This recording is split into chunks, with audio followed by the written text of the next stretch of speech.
Hi friends, ഇന്നത്തെ പുതിയ വീഡിയോയിലേക്ക് എല്ലാവർക്കും സ്വാഗതം കേട്ടോ. അപ്പോൾ ഇന്ന് നമ്മൾ ഉണ്ടാക്കാൻ പോകുന്നത് ചൂരമീനിൻ്റെ കറിയാണ് കേട്ടോ. ചൂരമീൻ കുടമ്പുളിയിട്ട് വെച്ച ഒരു കറിയാണ്. അതിന് വേണ്ടിയിട്ട് നമ്മൾ ചൂരമീൻ ഉപ്പ്, മഞ്ഞൾപ്പൊടി, മുളക് പൊടി എന്നിവ തിരുമ്പിയിട്ട് ഒന്ന് റെസ്റ്റ് ചെയ്യാൻ വെച്ചിട്ടുണ്ടായിരുന്നു ഫ്രിഡ്ജിൽ. അതെടുത്തിട്ട് നമ്മൾ ഇതെടുത്ത് വെച്ചിട്ടുണ്ട്. പിന്നെ തക്കാളി, ഇഞ്ചി, വെളുത്തുള്ളി, ഒരു ഉള്ളി, പച്ചമുളക് എല്ലാം അരിഞ്ഞ് റെഡി ആയിട്ട് വെച്ചിട്ടുണ്ട്. കുടംപുളി നമ്മൾ ഓൾറെഡി വെള്ളത്തിലിട്ട് വെച്ചിട്ടുണ്ട്. പിന്നെ അതിനാവശ്യമായിട്ട് കടുക് വറുക്കാൻ ആവശ്യമായിട്ട് ഓയിൽ എടുക്കുന്നുണ്ട്. ഉലുവ എടുത്തിട്ടുണ്ട്. പിന്നെ അതിനാവശ്യമായിട്ടുള്ള തേങ്ങ അരച്ച് വെച്ചിട്ടുണ്ട്. തേങ്ങ ജീരകം ഇട്ടിട്ട് അരച്ച് വെച്ചതാണ്. അപ്പം നമ്മൾക്ക് അത് ഉണ്ടാക്കുന്നത് എങ്ങനെയാണെന്ന് നോക്കാം, വായോ ഫ്രണ്ട്സ്. നമ്മളപ്പോൾ ചീനിച്ചട്ടിയിലാണ് വെക്കുന്നത്. ചീനിച്ചട്ടി അടുപ്പത്ത് വെച്ചു. എന്നിട്ട് അതിലേക്ക് കുറച്ച് എണ്ണ ഒഴിച്ചു കൊടുത്തു. ഇത് തവിട് എണ്ണയാണ് കേട്ടോ, RCMൻ്റെ പ്രൊഡക്റ്റാണ്. അപ്പോൾ കൊളസ്ട്രോൾ ഇല്ലാതെ നമുക്ക് യൂസ് ചെയ്യാൻ പറ്റുന്ന നല്ല എണ്ണയാണ് കേട്ടോ. അതിലേക്ക് എണ്ണ ചൂടായി വരുന്നുണ്ട്. അപ്പോൾ അതിലേക്ക് നമുക്ക് കുറച്ച് ഉലുവ ഇട്ട് കൊടുക്കാം.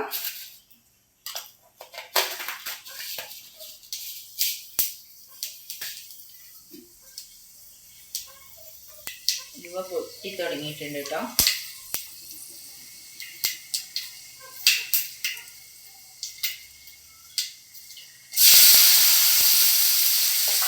അതിലേക്ക് നമ്മളുടെ ഇൻഗ്രീഡിയൻസ് എല്ലാം ഇട്ട് കൊടുത്തിട്ടുണ്ട്. ഇൻഗ്രീഡിയൻസ് ഒന്ന് വഴഞ്ഞ് വരുമ്പോഴേക്കും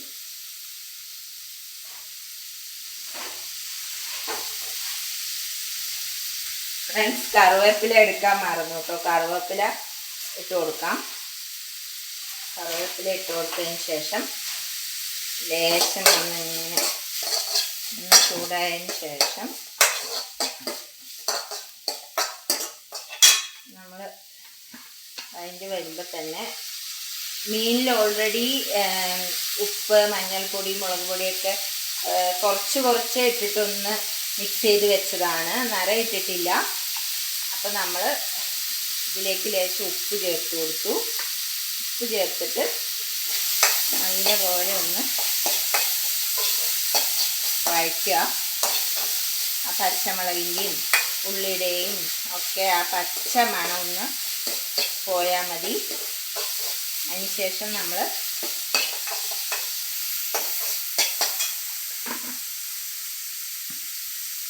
ഇതിനാവശ്യമായിട്ടുള്ള മഞ്ഞൾപ്പൊടി ഇട്ട് കൊടുത്തു.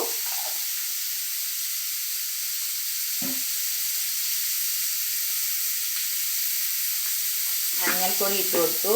ഫ്ലെയിം കുറച്ച് വെക്കുക കേട്ടോ.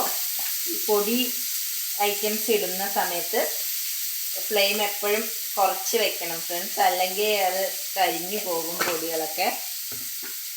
അപ്പോൾ അടുത്തത് മുളക് പൊടി ഇട്ടു, മല്ലിപ്പൊടി ഇട്ടു. ഇനി അതിൻ്റെ ആ ഒരു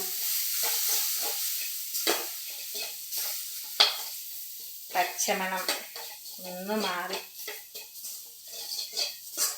പച്ചമണം മാറിയിട്ടുണ്ട്. ഏകദേശം ഒന്ന് മൊരിഞ്ഞു വന്നിട്ടുണ്ട്.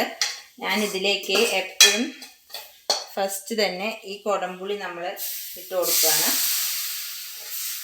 ഈ കുടംപുളി ഇതിൽ കിടന്നൊന്ന് തിളയ്ക്കണം.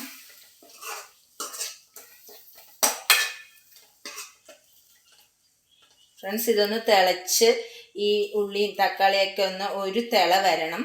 തിള വന്നതിന് ശേഷമാണ് നമ്മൾ തേങ്ങ ഇട്ട് കൊടുക്കുക. ഫ്രണ്ട്സ്, അപ്പോൾ നമ്മുടെ അത് കുറുകി വന്നിട്ടുണ്ട് കേട്ടോ. മീൻകറിയുടെ ഇൻഗ്രീഡിയൻസ് ഇട്ടത് കുറുകി വന്നിട്ടുണ്ട്. കുടംപുളിയൊക്കെ നന്നായി തിളച്ച് നല്ല സ്മെല്ല് വരുന്നുണ്ട് ഫ്രണ്ട്സ്. അപ്പോൾ അതിലേക്ക് നമ്മൾ തേങ്ങ ഇട്ട് കൊടുക്കുകയാണ്. സാധാരണ കുടംപുളി ഇട്ട് വെക്കണതിൽ ആരും തേങ്ങ ചേർക്കില്ല. ഇവിടെ കുറച്ച് ചാറിൻ്റെ ആവശ്യമുണ്ട്. അതുകൊണ്ട് നമ്മൾ തേങ്ങ ചേർത്തിട്ടുണ്ട് കേട്ടോ. തേങ്ങയിട്ട മീൻകറിയാണേ. അപ്പോൾ തേങ്ങ ചേർത്തിട്ട് അതിലേക്ക് കുറച്ച് വെള്ളം,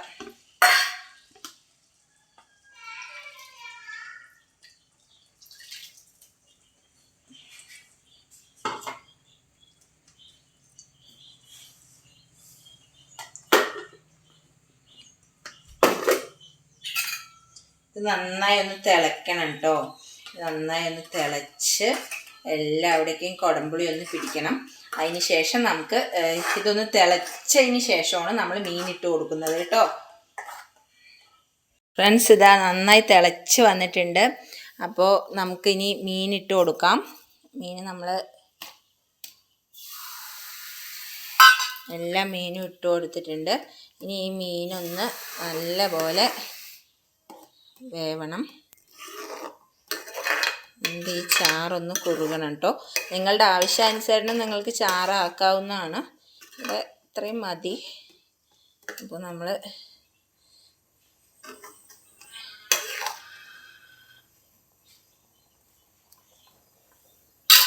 ഉപ്പും മുളകും എല്ലാം പാകമാണ് കേട്ടോ. ഞാൻ നോക്കിയിരുന്നു.